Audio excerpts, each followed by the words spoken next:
Hello everyone, welcome back to my channel Study Only Science. मेरे science channel पर आप सभी लोगों का बहुत बहुत स्वागत है। अभी तक आप लोगों ने मेरी जीके जीएस की 21 क्लासेस देख चुके हैं। आज 22 नंबर की क्लास है, फायर ऑन क्लास है, तो सभी लोग मेरे साथ जुड़िए क्योंकि वेरी इंपॉर्टेंट क्लास होने वाली है। और ये सारे जो क्वेश्चंस हैं ये प्रीवियस ईयर क्वेश्चन है, तो आप लोगों को रेलवे के एग्ज़ाम्स के बारे में थोड़ा सा आइडिया भी लग जाएगा कि किस तरह से प्रश्न आएंगे और किस तरह से आप लोगों को तैयारी करनी है। ठीक है, तो चलिए शुरू करते हैं हम क्लास को। और क्लास शुरू करने से पहले वीडियो को आप लाइक कर दीजिए। अगर आपको बाद में अभी वीडियो पसंद नहीं आती है, कोई क्वेरीज है, तो आप मुझे कमेंट बॉक्स में मैसेज कर सकते हैं। ठीक है, और इन क्वेश्चंस का पहले से आंसर देने की कोशिश कीजिए, तो आपके लिए बहुत बेहतर होगा। पहला प्रश्न है, साइमन कमीशन का भारत आगमन सर्वप्रथम किस वर्ष हुआ था? तो साइमन कमीशन का भारत आगमन सर्वप्रथम हुआ था 1928 में। ठीक है, 1928 में पहली बार साइमन कमीशन भारत में आया। नेक्स्ट है जो अगला प्रश्न है, जापान में हिरोशिमा और नागासाकी पर किस वर्ष में पहली बार एटम बम गिराया गया? ठीक है, तो पहली बार एटम बम कब गिराया गया था? 1945 में। ठीक है, अमेरिका द्वारा जापान के हिरोशिमा और नागासाकी पर सन 1945 में जो है बम गिराया गया था। अगला है, निम्नलिखित में से भारतीय शहर में बड़ा शोध संस्थान कौन सा है? तो निम्नलिखित में से जो भारतीय शहर में बड़ा शोध संस्थान, यहाँ पे एक चीज़ मिस्टेक हो गई है। बड़ा शोध किसका शोध संस्थान, यानी कि यहाँ पे लिख लीजिए आप लोग, कैंसर शोध संस्थान के बारे में बात की गई है। ठीक है, कैंसर शोध संस्थान सबसे बड़ा कहाँ है? तो ये है जो है मुंबई में। ठीक है, मुंबई में कैंसर शोध संस्थान सबसे बड़ा है। ठीक है, नेक्स्ट है, एटीएम का विस्तार रूप क्या है? ठीक है, एटीएम का विस्तार रूप यानी कि एटीएम का फुल फॉर्म यहाँ पे हमें बताना है। तो एटीएम का फुल फॉर्म गाइस होता है ऑटोमेटिक टेलर मशीन। ठीक है, ऑटोमेटिक टेलर मशीन इसका फुल फॉर्म हो जाएगा। अगला प्रश्न है, एक गतिशील बस में एकाएक ब्रेक लगाने से बस की सवारी पीछे की ओर झुक जाती है, यह किस नियम का पालन करता है? तो ये हो गया जड़त्व का नियम, और ये न्यूटन के प्रथम नियम का पालन करती है। ठीक है, न्यूटन के प्रथम नियम का पालन करता है। ठीक है, तो जो जड़त्व का नियम है वो न्यूटन का फर्स्ट नियम है। ठीक है, कौन सा? न्यूटन का प्रथम नियम है जड़त्व का नियम। अब देखते हैं अगला प्रश्न हमारा, एक मनुष्य का तापमान यदि जैसे मान लेते हैं कि एक मनुष्य का तापमान कितना 60 डिग्री सेल्सियस दिया गया है यहाँ पे, तो 60 डिग्री सेल्सियस उसका तापमान है, तो फ़ारेनहाइट में क्या होगा? फ़ारेनहाइट में हमें तापमान निकालना है। तो गाइज आप लोगों को इसमें डायरेक्ट आंसर मैं पहले बता देती हूँ कि 140 डिग्री होगा। और ये किस तरह से आएगा? C/100 एक फॉर्मूला है। ठीक है, F-32 अपॉन ये 32 है अपॉन 180। ठीक है, तो इस फॉर्मूले के अकॉर्डिंग यदि हम देखें तो C/5, क्योंकि ये कट जाएंगे, बराबर F-32 अपॉन यहाँ पे कितना आ जाएगा? 9। ठीक है, 9 आएगा। और इसके बाद क्या हो जाएगा? जो है 60 degree upon 5 is equal to F-32 upon कितना? 9। अब इनका क्रॉस जो मल्टीप्लाई करेंगे तो F बराबर आ जाएगा 108 प्लस 32, कितना? 32, तो इज इक्वल टू क्या हो जाएगा? 140 फ़ारेनहाइट में। ठीक है, तो ये इसका पूरा सॉल्यूशन है। तो आप लोगों को आई होप समझ में आया होगा थोड़ा बहुत। नेक्स्ट है, कंठमाला बीमारी किस अंग से संबंधित है? तो कंठमाला बीमारी गले से संबंधित है, इसे ग्वाइटर रोग कहते हैं कंठमाला बीमारी को। ठीक है, ग्वाइटर रोग या फिर जो गल घोंटू होता है वो कहलाता है। ठीक है, नेक्स्ट है, खाद्य पदार्थों को खराब होने से बचाने के लिए प्रयोग किया जाता है, किसका उपयोग किया जाता है? बोरिक एसिड का।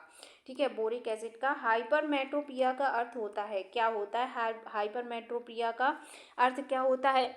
तो गाइज यहाँ पे होता है दूरदृष्टि दोष। हाइपरमेट्रोपिया दूरदृष्टि दोष कहलाता है। आज पेन ठीक से काम नहीं कर रहा है। दूरदृष्टि दोष इसका राइट आंसर हो जाएगा। अगला प्रश्न है, बेसेमर प्रक्रम का से बनाया जाता है। बेसेमर प्रक्रम से गाइज क्या बनाया जाता है? तो इसका आंसर हो जाएगा इस्पात। इनमें से इस्पात बेसेमर प्रक्रम से बनाया जाता है। अगला प्रश्न है सिलिकॉन है, तो सिलिकॉन एक सेमीकंडक्टर है। इन ऑप्शन में से क्या है? सेमीकंडक्टर इसका राइट आंसर हो जाएगा।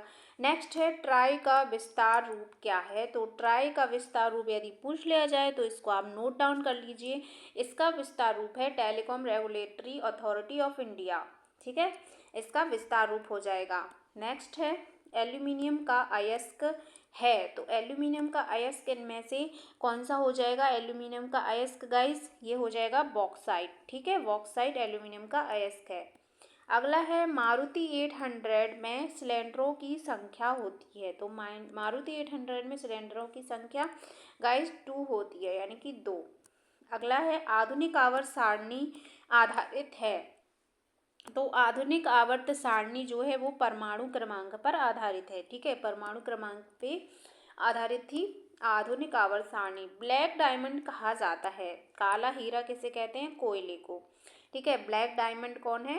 कोयला। अगला प्रश्न देखिए, एनपीए का विस्तार रूप है, तो एनपीए का विस्तार रूप इनमें से हो जाएगा एनपीए का विस्तार रूप यदि देखें तो इसमें से होगा नॉन परफॉर्मिंग एसेट्स। ठीक है, कौन सा? नॉन परफॉर्मिंग एसेट्स एनपीए का विस्तार रूप हो जाएगा। नेक्स्ट है निम्नांकित में से किसकी कमी से दांतों की बीमारी होती है? तो निम्नांकित में से जो किसकी कमी से? फ्लोरीन की कमी से दांतों की बीमारी हो जाती है। अगला है वर्धा आंदोलन किससे संबंधित है? तो वर्धा आंदोलन जो है सुभाष चंद्र जो महात्मा गांधी से संबंधित है, सॉरी महात्मा गांधी से संबंधित है वर्धा आंदोलन। अगला है सेबी का विस्तार रूप है, तो सेबी का विस्तार रूप गाइस इनमें से security exchange board of India, ये क्वेश्चन मैं पहले भी करा चुकी हूँ, security exchange board of India.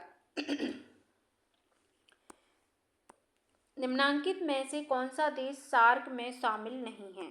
तो इनमें से जो सार्क में शामिल नहीं है सार्क देशों में, तो इनमें से गाइस है मालदीव। ठीक है, मालदीव को सार्क देशों में शामिल नहीं किया गया है। एचआईवी से संबंधित है, तो एचआईवी से संबंधित कौन सा रोग है? एड्स। ठीक है, एड्स एचआईवी से संबंधित है। अगला है प्रकाश वर्ष क्या है?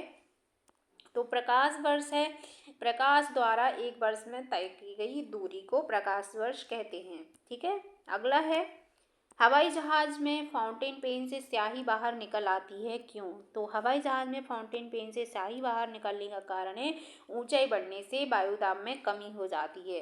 ठीक है, वायुदाब वायु प्रेशर कम हो जाता है। अगला है निम्नलिखित में से सदिश राशि है, तो सदिश राशि कौन सी है? बेग। बेग एक सदिश राशि है। ठीक है, बाकी 3 अदिश राशियां हैं। नेक्स्ट है निम्नलिखित में से कौन सा इंजन कमज़ोर होता है? तो इनमें से कौन सा इंजन जो है कमज़ोर होता है? वो होता है स्टीम इंजन। ठीक है, ये कमज़ोर इंजन माना जाता है। अगला प्रश्न है वर्तमान में भारत के मुख्य न्यायाधीश कौन है? प्रेजेंट की बात हो रही है, तो वर्तमान में भारत के मुख्य सुप्रीम कोर्ट के जो मुख्य न्यायाधीश हैं वो है न्यायमूर्ति डॉक्टर धनंजय यशवंत चंद्रचूड़। इनका नाम है, याद रखिए, नोट डाउन कर लीजिए। और ये जो 2 मुख्य न्यायाधीश हैं जो न्यायमूर्ति कोटेश्वर सिंह और आर महादेवन, इन्होंने अभी ज्वाइन किया हुआ है। ठीक है, मुख्य न्यायाधीश के पद पर। नेक्स्ट है 100 रुपये के नोट पर किसके हस्ताक्षर होते हैं? तो 100 रुपये के नोट पर आरबीआई के गवर्नर के हस्ताक्षर होते हैं। अगला देखते हैं ऑपरेशन फ्लड संबंधित है, जो ऑपरेशन फ्लड है ये किससे संबंधित है? ये है दूध से। ठीक है, दूध से संबंधित है। अगला प्रश्न है सबसे बड़ा तेल शोधक कारखाना कहाँ है? तो सबसे बड़ा तेल शोधक कारखाना है जामनगर में। कहाँ पे? जामनगर में। अगला प्रश्न है हीरा पॉलिश का बृहत्तम केंद्र कौन सा है? तो हीरा पॉलिश का सबसे बड़ा केंद्र है हमारा सूरत। ठीक है, सूरत सबसे बड़ा केंद्र है हीरा पॉलिश का। अगला प्रश्न है टाइगर वुड्स से संबंधित है, तो टाइगर वुड्स किससे संबंधित है? गोल्फ से। ठीक है, गोल्फ से संबंधित है। अगला प्रश्न है सानिया मिर्जा किस खेल से संबंधित हैं?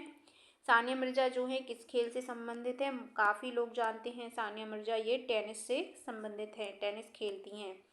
अगला प्रश्न है सेरिब्रम संबंधित है, सेरिब्रम मस्तिष्क से संबंधित है, सेरिब्रम मस्तिष्क के जो 4 पार्ट्स होते हैं उनमें से एक है। अगला प्रश्न है परमाणु के नाभिक में होते हैं, परमाणु के नाभिक में कितने क्या होते हैं? परमाणु के नाभिक में प्रोटॉन होते हैं, ठीक है, प्रोटॉन इसका करेक्ट आंसर हो जाएगा। होते तो न्यूट्रॉन भी हैं पर ऑप्शन सही के अनुसार यहाँ पे प्रोटॉन लगाएंगे। एपिडर्मिक रोग संबंधित है, तो एपिडर्मिक जो रोग है ये स्किन से संबंधित है, किससे? स्किन से संबंधित है। अगला प्रश्न है द्विआधारी पद्धति में किसका उपयोग होता है? द्विआधारी पद्धति में किसका उपयोग होता है? 0 तथा 1 का।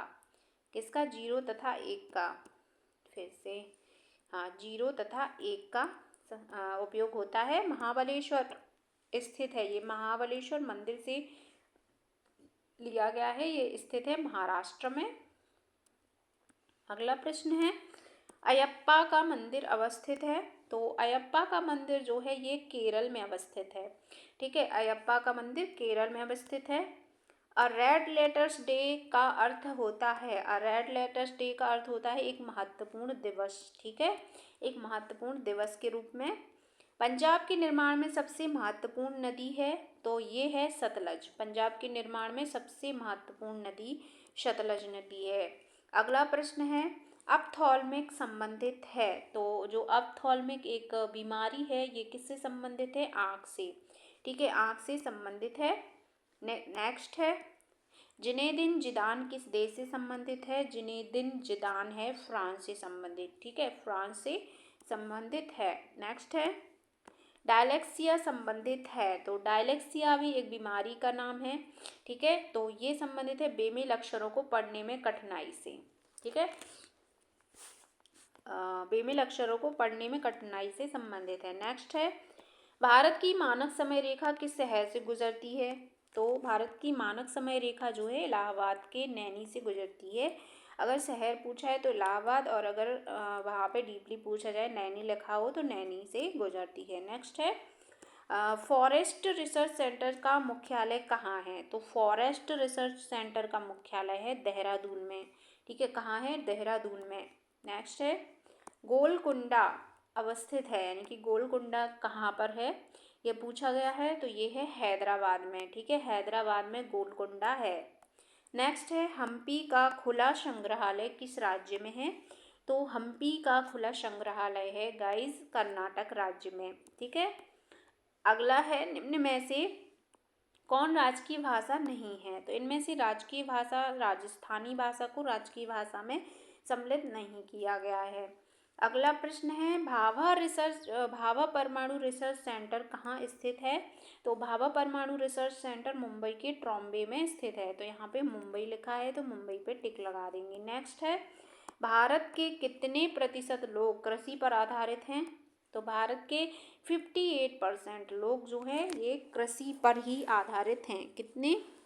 58% लोग कृषि पर आधारित हैं। नेक्स्ट है भारत का सकल घरेलू उत्पाद जीडीपी कितना? जीडीपी को कितने प्रतिशत लाने की ओर अग्रसर है भारत सरकार? तो कितने प्रतिशत तक उनका लक्ष्य है? 25% तक जीडीपी लाने का लक्ष्य है, ठीक है।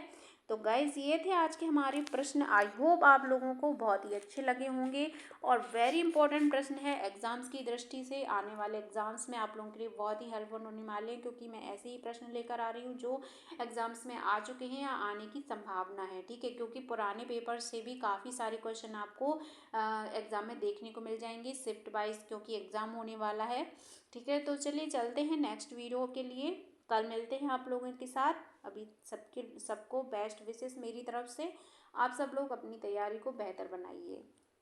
Good night.